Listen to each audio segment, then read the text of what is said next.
Hello friends, নতুন ভিডিওতে সকলকে স্বাগত জানাই। তো এই ভিডিওটার মধ্যে কথা বলবো প্রাইম ভিডিওতে আসা নতুন একটা হিন্দি সিনেমা পিপ্পা, যেটা কিন্তু রিসেন্টলি রিলিজ হয়েছে। এবং এই মুভিটার মধ্যে আছে ঈশান খাট্টার, মৃণাল ঠাকুর এবং আরও অনেকে। তো পিপ্পা মুভিটা কীরকম হলো সেটা নিয়ে তোমাদের সাথে কথা বলবো। তো ভিডিওটা কিন্তু অবশ্যই শেষ অবধি দেখবে, বাট তার আগে তোমরা যদি চ্যানেল নতুন হয়ে থাকো চ্যানেলটা অবশ্যই সাবস্ক্রাইব করতে, যাতে এরকম রিভিউ রিয়াকশন অনেক রকম আপডেটস তোমরা চ্যানেলটার মধ্যে পেতে থাকবে। এবং নোটিফিকেশন বেলটা কিন্তু অন করে দিও, যাতে প্রত্যেকটা ভিডিও আসলে তোমরা নোটিফিকেশন পেয়ে যাবে। তো এই মুভিটা কিন্তু ফার্স্টে থিয়েট্রিক্যাল রিলিজ হওয়ার কথা ছিল, বাট আচমকায় আমি যখন আপডেটটা পেলাম যেটা প্রাইম ভিডিওতে ডাইরেক্ট রিলিজ হচ্ছে, তখন আমি একটু অবাক হয়ে গেছিলাম। কারণ ফিল্মটা যেহেতু একটা ওয়ার বেসড ড্রামা এবং ফিল্মটা একটা বইয়ের উপর বেস করে করা হচ্ছে, যেটা একটা সত্য ঘটনার উপর ভিত্তি করে বইটা লেখা হয়েছিল। তো আমি বেশ ইন্টারেস্টেড ছিলাম যে এটা কেন থিয়েট্রিক্যাল রিলিজ হবে, কারণ বেসিক্যালি এরকম ওয়ার বেসড মুভিগুলো কিন্তু বিগ স্ক্রিনে দেখতে বেশ ভালো লাগে। বাট এটা যেহেতু প্রাইম ভিডিওতে আসলো, তো ভাবলাম ঠিক আছে একবার দেখে নেওয়া যাক এই ফিল্মটা কীরকম হয়েছে। এবং ফিল্মটা আসার আগে একটা খুব বাজেভাবে কন্ট্রোভার্সিতে যেটা ফেসে গেছে একটা গান নিয়ে, সেই গানটাও নিয়ে তোমার সাথে আমি আলোচনা করবো অবশ্যই এই ভিডিওটার মধ্যে। তো এই ফিল্মে যে গল্পটাকে দেখানো হয়েছে সেটা হচ্ছে 1971 সালে যখন পাকিস্তান এবং বাংলাদেশের মধ্যে যখন যুদ্ধটা হবে, সেখানে ইন্ডিয়া কীভাবে হেল্প করবে বাংলাদেশকে পাকিস্তানের কাছ থেকে সেই নিজেদের একটা আইডেন্টিটি নতুন করে তুলে ধরার জন্য ইন্ডিয়ার অবদানটা কীরকম ছিল, সেই যুদ্ধটাই কিন্তু এই মুভিটার মধ্যে দেখানো হয়েছে। তো এখানে যে গল্পটা কিন্তু খুব সিম্পল ওয়েতে এখানে বলে দেওয়া হয়েছে, যেহেতু একটা বইয়ের ওপর নেওয়া হয়েছে এবং যার লাইফ স্টোরির ওপর করা হয়েছে। যে মেজরের ক্যারেক্টারটা এখানে ঈশান খাট্টার প্লে করছে, তিনি এখানে যুদ্ধটা কীরকম দেখেছিলেন সেই ভিত্তিতে কিন্তু এখানে গল্পটাকে একটু ফিকশনালাইজ অনেক কিছু রূপান্তর করে কিন্তু ফিল্মের মধ্যে ফিল্মটাকে পুট করা হয়েছে। তো এখানে কয়েকটা যে মেন ক্যারেক্টার্স আছে, প্রত্যেকজনের অভিনয় মোটামুটি আমার ঠিকঠাক লেগেছে। ফিল্মের এখানে কিন্তু টেকনিক্যাল অ্যাসপেক্টটা যথেষ্ট রকমের ভালো ছিল। বাট হ্যাঁ, ফিল্মটা যেখানে একটা করতে রীতিমতো ফেল করেছে সেটা হচ্ছে 1971 সালে তখন যে জেনোসাইডটা হচ্ছে বাংলাদেশে একের পর এক, ওখানে যে মৃত্যু মিছিল বয়ে চলেছে একের পর এক, যে ঘটনাগুলো ঘটছে, ভারত তখন কীভাবে বাংলাদেশকে তখন সাহায্য করেছিল।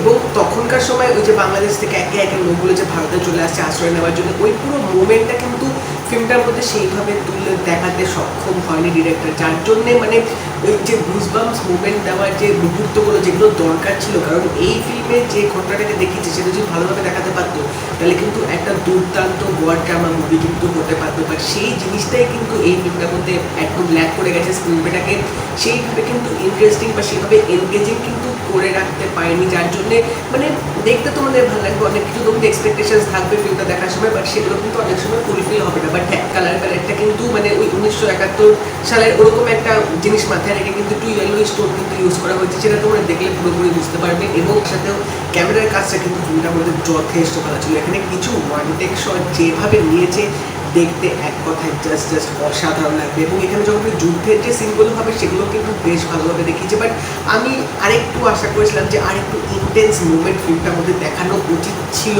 অনেক এখানে কিন্তু মুহূর্ত ছিল যেগুলো যদি ভালোভাবে তুলে ধরতে পারতো তাহলে কিন্তু একটা গা কাটা দেওয়া মুহূর্ত অডিয়েন্সের মধ্যে কিন্তু নিঃসন্দেহে ক্রিয়েট হতো, যেটার জন্য ফিল্মটা কোথাও গিয়ে আমার মনে হয় একটু ফ্ল্যাট হয়ে গেছে। এবার অভিনয় দিক থেকে যদি কথা বলি, এখানে ঈশান খাট্টারের অভিনয়টা আমার ঠিকঠাকই লেগেছে। এখানে তার অভিনয়টা একটু পরিপূর্ণ, একটু ম্যাচিওর টাইপ লেগেছে, অতটাও খারাপ লাগেনি। এবং তাছাড়াও বাকি যে ক্যারেক্টার্সগুলো ছিল, এখানে ঈশান খাট্টারের যে দাদার রোলটা প্লে করেছে বা মৃণাল ঠাকুরের যে অভিনয়টা করি, প্রত্যেকজন অভিনয়টা ঠিকঠাক লেগেছে। বাট আমার মনে হয় আরেকটু বাকিদের স্ক্রিন প্রেজেন্সটা দেওয়া হয়তো উচিত ছিল।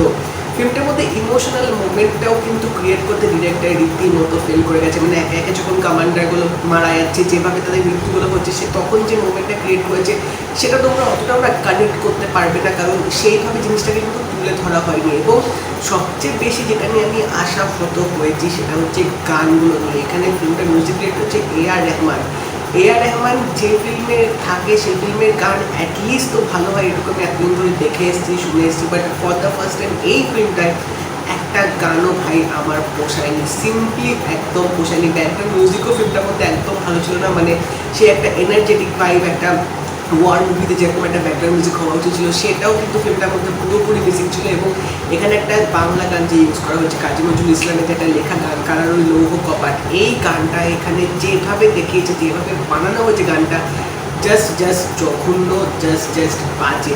আমি লিটারেলি ডিসঅ্যাপয়েন্টেড। এবং আমি জাস্ট ভাবতে পারছি না A.R. রহমানের মতো মিউজিক ডিরেক্টর এত এরকম একটা বাংলা গান এইভাবে কীভাবে কম্পোজ করতে পারলো, জাস্ট হাউ। যদি অরিজিনাল গানটা ইউজ করতো বা যদি সেভাবে রেন্ডিশনটা হতো তাহলে কিন্তু অতটাও খারাপ লাগতো না। বাট এটা একদম পাতে দেওয়ার মতো না। জাস্ট আমি লিটারেলি যখন ফিল্মে উঠছিল আমি জাস্ট ভাবছি ভাই গানটা এইভাবে কীভাবে করলো, এবং এই গানটার মধ্যে কিন্তু অনেক বাঙালি সিঙ্গার্সরাও কিন্তু গেয়েছে। তারা এবার কীভাবে গান গাওয়ার জন্য অ্যাগ্রি হলো যখন দেখলো যে এরকমভাবে গানটাকে কম্পোজ করা হচ্ছে, আমার ভাই মাথায় ঢুকলো না। কারণ গানটা একবার শুনলেও না তোমাদের একদমই পছন্দ হবে না, একদমই পোষাবে না, এতটাই বাজে গানটা করা হচ্ছে। ওভারঅল আমি ফিল্মটা বলবো যে কিছু কিছু জায়গায় ফিল্মটা বেশ ভালো লাগবে দেখতে, কিছু কিছু জায়গায় তোমাদের এক্সপেকটেশনস কিন্তু অনেকটাই ম্যাচ করবে না। বাট একটা ওয়ার ড্রামা মুভি যেরকম হয়, এবং যে কন্টেন্ট নিয়ে ফিল্মটা এখানে বানানোর চেষ্টা করছিল, যে পিপা নামটা কেন এলো, সব কিছু মুভমেন্ট কিন্তু ভালো করে দেখাতে পারতো। বাট ওগুলোর জন্যই ফিল্মের এনগেজিং ব্যাপারটা কিন্তু পুরোপুরি মিসিং ছিল। তোমরা যদি এখানে পিপা মুভিটা দেখে থাকো, আমাকে জানিও তোমাদের কেমন লাগলো। এবং যদি এই ভিডিওটা ভালো লেগে থাকে লাইক করে দিও, শেয়ার করে দিও, চ্যানেলটা কিন্তু অবশ্যই সাবস্ক্রাইব করে দেবে, নোটিফিকেশন ভিডিও কিন্তু অন করে দিও। দেখা হবে পরের ভিডিওতে। Take care.